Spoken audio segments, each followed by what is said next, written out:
Hello class. तो start करते हैं आज का टॉपिक हमारा रिटायरमेंट ऑफ पार्टनरशिप। जैसा कि हम लोगों ने कल बात की थी, एक बार फिर से वही बता दे रहा हूँ आपको। टॉपिक हमारा क्या है? Retirement of partner. अब आप कहेंगे सर हमारा फाइनल अकाउंट का कुछ पोर्शन बाकी है सर, वो पहले कंप्लीट कर दीजिए। मैं आपसे कह रहा हूँ कि उसके जो 4-5 क्वेश्चंस बाकी है वो मैं आपको अलग से करवा दूंगा, उस बारे में आप टेंशन मत लो। चैप्टर ये इंपॉर्टेंट है, और ये ही नहीं, जितने भी चैप्टर्स हम लोग पढ़ने वाले हैं सभी बहुत इंपॉर्टेंट है, क्योंकि किसी भी चैप्टर का ऑप्शनल जो चैप्टर होगा, ऑप्शनल जो क्वेश्चन होगा वो हम नहीं पढ़ने वाले। तो सीधी और साफ बात है आपकी कि भाई आपको जो भी चैप्टर पढ़ना है पूरे डेडिकेशन से पढ़ना है, क्योंकि आपके पास यही चैप्टर होंगे सॉल्व करने के लिए, ऑप्शन वाले चैप्टर्स नहीं होंगे, राइट। तो अगर आप देख पा रहे होंगे तो पहले जो मेन हेड लिखा हुआ है वो क्या लिखा है? Reconstitution of partnership firm. अगर आप ध्यान से देख पा रहे होंगे तो लिखा है रिकंस्टिट्यूशन ऑफ पार्टनरशिप फर्म। ये है हेड। ये क्या चीज है? हेड है। तो चैप्टर का एग्जैक्टली नाम क्या है? चैप्टर का नाम है रिटायरमेंट ऑफ पार्टनर। फाइन। तो सर फिर रिकंस्टिट्यूशन ऑफ पार्टनरशिप फर्म क्यों लिखा आपने? बात समझो मेरी। रिकंस्टिट्यूशन ऑफ पार्टनरशिप फर्म एक हेड है, एक मेन वर्ड है। उसके अंदर 3 चीजें आती है। क्या क्या आता है? पहला एडमिशन, दूसरा रिटायरमेंट, और तीसरा डेथ। क्या बोला मैंने? ध्यान से सुनेंगे। एडमिशन, रिटायरमेंट, डेथ, ये तीनों चीजें किससे रिलेटेड है? ये तीनों चीजें रिलेटेड है पार्टनर से। किससे रिलेटेड है? पार्टनर से। पक्का? यानी कि मैं अगर कहूं admission of partners, retirement of partners, death of partner, मैं अगर ऐसा कह रहा हूं तो वो बिल्कुल गलत नहीं है। तो उसमें से, इन तीनों में से हमें कौन कौन से 2 चैप्टर पढ़ने हैं? एक ये पढ़ना है और एक ये पढ़ना है, जो कि हमें सॉल्व करना पड़ेगा कंपल्सरीली। ऑप्शन हमारे पास होगा क्या? नहीं होगा। क्लियर है? तो रिटायरमेंट ऑफ पार्टनर और डेथ ऑफ पार्टनर हमको पढ़ना है। तो सर ऐसा कैसे हुआ कि भाई एडमिशन, रिटायरमेंट और डेथ में रिकंस्टिट्यूशन हुआ? आपको समझाता हूं मैं, ध्यान से सुनेंगे। मैं यहां पे लिख दे रहा हूं आपको। जब भी फर्म में कोई पार्टनर आएगा या जाएगा तो फर्म का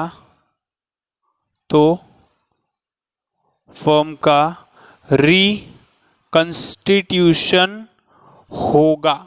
ये जो हम लोगों ने लिखा रिकंस्टिट्यूशन होगा, पक्का। जब भी फर्म में कोई पार्टनर आएगा या फर्म से पार्टनर जाएगा तो उसको क्या कहेंगे हम लोग? रिकंस्टिट्यूशन। रिकंस्टिट्यूशन का मतलब होता है रिस्ट्रक्चर होना, फिर से बनना।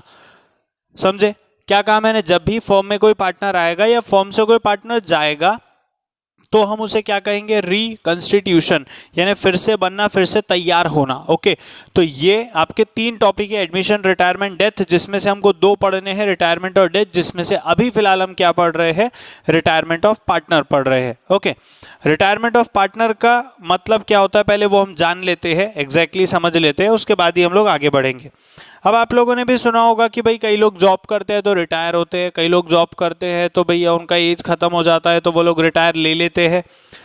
यहाँ पे ऐसा कुछ नहीं है। अब जैसे आपने गवर्नमेंट जॉब का सुना होगा तो जो काम कर रहे हैं, जो एम्प्लॉयज़ है, जो गवर्नमेंट एम्प्लॉयज़ है वो काम कर रहे हैं, उनका एज है 58-60 जो भी होगा उस क्राइटेरिया के हिसाब से, तो उस एज में जाके वो रिटायर हो जाते हैं। तो उसका इससे कोई लेना देना है क्या? नो।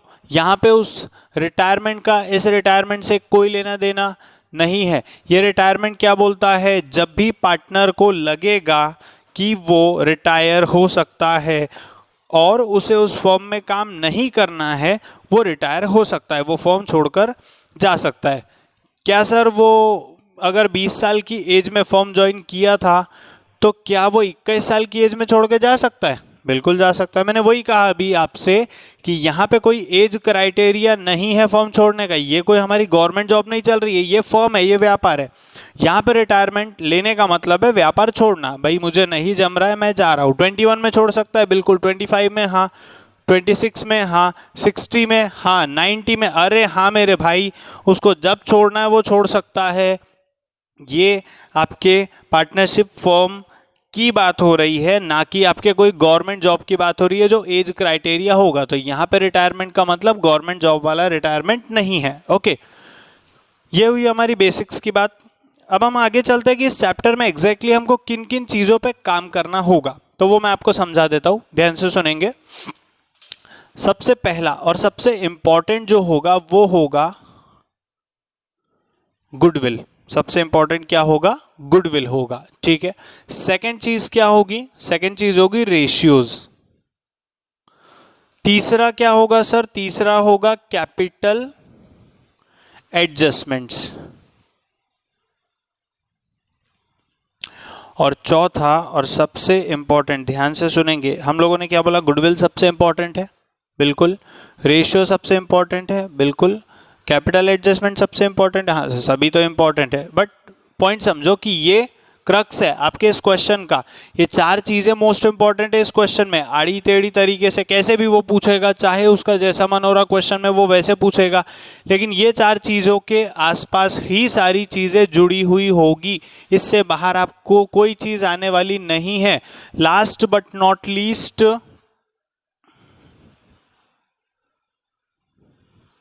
revaluation of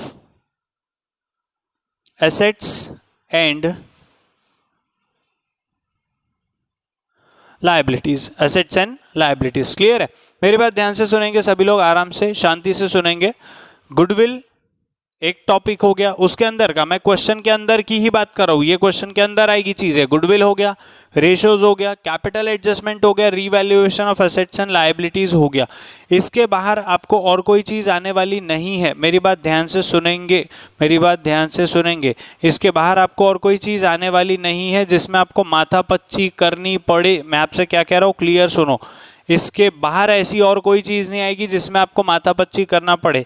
छुटपुट एक दो चीजें हैं, वो अलग पार्ट है, लेकिन मेन जो आपके क्वेश्चन का चीज होता है वो क्या होता है? यही होता है। तो इन चारों चीजों के बारे में हमको डिटेल में बात करनी पड़ेगी, क्योंकि बाकी की चीजें छुटपुट है, वो हम लोग नॉर्मल जर्नल एंट्रीज करके भी पढ़ सकते हैं, उसमें कोई बहुत बड़ा सरदर्दी वाला काम नहीं होगा। तो हम एक काम करते हैं, जो हमको सबसे पहले पढ़ना है, सबसे पहले हम उसी के बारे में बात कर लेते हैं, जिसका नाम है गुडविल, ठीक। और दूसरी बात कि भाई सर आपने तो मिटा दी है, अभी हम कैसे करेंगे? बात सुनो, ये रिकॉर्डेड लेक्चर्स है ना, अभी आप इसको जितनी बार पीछे करके ले जाके ऐसे देख सकते हो ना, जितनी बार ऐसे, मतलब वो पीछे स्क्रॉल करो ना, ऐसे पीछे सरकाओ ना, तो वीडियो पीछे हो जाता है। अगर आपको नहीं मालूम होगा तो उसको पीछे कर लेना, अगर आपको कुछ लिखना रह गया होगा तो। क्लियर है? अपन कोई लाइव क्लास नहीं कर रहे या फिर कोई क्या नाम है, बैच में नहीं बैठे हो आप लोग, ठीक। आपका क्या चल रहा है? रिकॉर्डेड लेक्चर्स चल रहे हैं, तो आपको करना क्या है? जस्ट बैक जाके देख लेना है। नेक्स्ट वन, क्या बोला हम लोगों ने? सबसे पहले जो हमको पढ़ना है वो क्या है? वो है गुडविल। ओके, सबसे पहले किस चीज के बारे में पढ़ रहे हैं हम लोग? गुडविल के बारे में। एग्जैक्टली गुडविल मतलब क्या, पहले वो जान लेते हैं, उसके बाद आगे बात कर पाएंगे हम लोग। गुडविल मतलब किसी भी व्यापार का, फर्म का, बिजनेस का, कंपनी का, कुछ भी बोलो, आपको बोलना है sole proprietorship, partnership, firm, cooperative society, joint Hindu family business, company हो गया, कॉर्पोरेशन, कुछ भी हो गया। गुडविल मतलब उसका नाम, उसकी पहचान, जिससे वो मार्केट में जाना जाता है, जिससे वो मार्केट में जाना जाता है, ठीक है। तो हम लोगों ने क्या कहा कि कोई भी फर्म हो, कोई भी व्यापार हो, कोई भी कंपनी हो, जिसका नाम, जिसकी पहचान मार्केट में होगी, जिस भी नाम से वो जाना जाता होगा, उसको हम लोग क्या कहेंगे? गुडविल। अब जो आपको दो मेथड्स दी गई है गुडविल कैलकुलेशन की, उसके बारे में हम लोग यहां डिस्कस कर लेते हैं। सबसे पहला मेथड जो आपको दिया गया है, पहला मेथड है, उसको हम लोग बोलते हैं एवरेज प्रॉफिट मेथड। क्या कहते हैं हम लोग इसको? एवरेज प्रॉफिट मेथड, ठीक है। Second is super profit method, fine. दो मेथड हमारे पास है, average profit method, super profit method. Simple भाषा में समझ लेना, मैं आपसे फिर से कह रहा हूँ यार कि आपका ये रिकॉर्डेड लेक्चर्स है, रिकॉर्डेड वीडियोस है, आप वापस जाके बार बार चीज़ें देख सकते हो, इसलिए आपको रिकॉर्डेड दिया जा रहा है, ठीक। तो मैं यहाँ पे लिख दे रहा हूँ, आपके पास एवरेज प्रॉफिट मेथड को सॉल्व करने की 2 स्टेप्स है, जबकि सुपर प्रॉफिट मेथड को सॉल्व करने की 4 स्टेप्स है, ठीक है। एवरेज प्रॉफिट मेथड को सॉल्व करने की 2 स्टेप्स है, सुपर प्रॉफिट मेथड को सॉल्व करने की 4 स्टेप्स है बहुत सिंपल, कोई बहुत टफ चीज नहीं है, मैं आपसे फिर कह रहा हूं है बहुत ही सिंपल चीज, आप इसको टफ नहीं मान सकते और वो टफ है भी नहीं एक्चुअल में। अगर आपको ये भी टफ लग रहा है तो फिर आप तो क्वेश्चन में तो वैसे ही फंस जाएंगे। Average profit method, super profit method, ये 2 मेथड से हम लोगों को चीजें सॉल्व करनी है, जिसमें से अभी मैं पहले की बात कर लेता हूं एवरेज प्रॉफिट मेथड की। ओके, हम लोग इसका सीक्वेंस थोड़ा चेंज कर लेते हैं, ऊपर हमने 1 ऑलरेडी लिख दिया है, तो हम लोग यहाँ पे लिख देते हैं ए, सोटा वाला ए। ओके, ध्यान से सुनेंगे। एवरेज प्रॉफिट मेथड को सॉल्व करने के लिए 2 स्टेप्स आपके पास है, जिसमें से पहला, शांति से आराम से सुनना, सबसे पहला स्टेप जो है वो है एवरेज प्रॉफिट। सबसे पहले आपको क्या निकालना पड़ेगा? Average profit. कैसे निकालते हैं सर एवरेज प्रॉफिट? समझाता हूं मैं। हम लोग यहां पे लेंगे total profit minus total loss divided by number of years. Number of years, क्या कहा मैंने? ध्यान से सुनेंगे। Average profit is equals to total profit minus total loss, जो भी होगा, डिवाइडेड बाय क्या कर देंगे हम लोग? Number of years. पक्का? इससे हमारा क्या फाइंड आउट हो जाएगा? इससे हमारा फाइंड आउट हो जाएगा एवरेज प्रॉफिट। क्या फाइंड आउट हो जाएगा? Average profit. पक्का? Second step is goodwill. मैंने आपसे कहा था पहले ही कि एवरेज प्रॉफिट मेथड में आपके पास सॉल्व करने के लिए 2 ही स्टेप्स है। कितने स्टेप्स है? 2 ही स्टेप्स है। एवरेज प्रॉफिट निकालना पड़ेगा पहले, जिसमें टोटल प्रॉफिट आप जोड़ोगे, प्लस करोगे, ऐड करोगे, उसमें से टोटल लॉस को कर दोगे आप माइनस, उड़ा दोगे, डिवाइड बाय कर दोगे नंबर ऑफ ईयर्स। जितने भी ईयर्स का प्रॉफिट या लॉस जो भी होगा उसे आप क्या कर दोगे? Divide by number of years कर दोगे।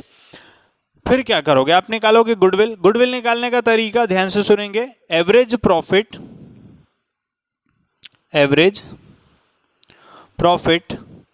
Multiplied by number of years of purchases. क्या कह रहा हूं मैं? ध्यान से सुनना मेरी बात शांति से। Average profit multiplied by number of year of purchases. पहली बात, सर एवरेज प्रॉफिट तो समझा, कोई दिक्कत नहीं है, हम लोगों ने एवरेज निकाल लिया, जो भी हमारे ईयर्स ऑफ प्रॉफिट थे, लॉस थे, प्लस माइनस करके divide by number of years कर लिया, ये भी समझा। पर ये number of year of purchases क्या है सर? ये समझ में नहीं आया। शांति से सुनना। जब भी हम लोग किसी भी बिजनेस की बात करते हैं, कोई बिजनेस को खरीदा जा रहा है, बेचा जा रहा है, ऐसा कुछ तो भी हो रहा है, तो मान लेते हैं एग्जाम्पल के लिए कि मैंने आज एग्जाम्पल के लिए किसी फर्म को खरीदा, जैसे बालाजी है, जो ये क्या कहेंगे हम लोग, हल्दीराम का कॉम्पिटिटर है, बालाजी को खरीदा गया। तो बालाजी वाले ने बोला कि हमारा number of year of purchases है 4 साल। तो मुझे समझा ही नहीं, मैंने कहा भाई ये क्या है number of year of purchases? तो बालाजी वाले ने बोला सुनिए सर, अगर आप आज हमारा बिजनेस खरीदते हैं और यहाँ से 4 साल तक बगैर किसी एडवर्टीजमेंट के भी व्यापार को चलाते हैं, तो भी आपका व्यापार 4 साल तक चलता रहेगा। बगैर किसी एडवर्टीजमेंट के, बगैर किसी मेहनत के आप अगर व्यापार चलाते रहेंगे तो भी आपका व्यापार चलता रहेगा। उसको हम लोग क्या कह रहे हैं? Number of year of purchases. मतलब मैंने अगर आज बालाजी खरीदा तो मुझे आज से लेकर कम से कम कितने साल तक? 4 साल तक कोई प्रमोशन करने का जरूरत नहीं है। पक्का? तो ये हमारा कौन सा मेथड हुआ? पहला। कौन सा मेथड हुआ? पहला, एवरेज प्रॉफिट मेथड, जिसमें 2 स्टेप थी। पहला कौन सा? Average profit method. दूसरा पहला कौन सा था, एवरेज प्रॉफिट, और दूसरा क्या था, गुडविल। एवरेज प्रॉफिट में total profit minus total loss divide by number of years. दूसरे में गुडविल निकाला हम लोगों ने, जो यहाँ स्टेप 1 में निकला गुडविल, उसी से निकाला average profit multiplied by number of year of purchases. ठीक है।